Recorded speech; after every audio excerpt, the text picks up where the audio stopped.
Hi అండి. ఈరోజు మనం అంక్ అంటే నెంబర్స్ అనమాట.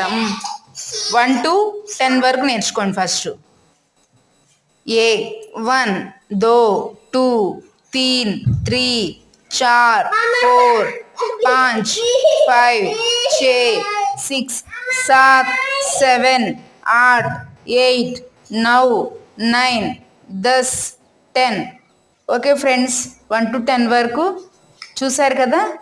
ఇవి బాగా నేర్చుకోండి. తర్వాత నేను నెక్స్ట్ దాంట్లో 11 to 20 వరకు నేర్పిస్తాను. మీకు ఏమైనా డౌట్స్ ఉంటే కనుక కామెంట్ బాక్స్లో నాకు కామెంట్ చేయండి. అలానే మా ఛానల్ని లైక్ చేసి షేర్ చేయండి. అలానే సబ్స్క్రైబ్ కూడా చేయండి. Okay, thank you.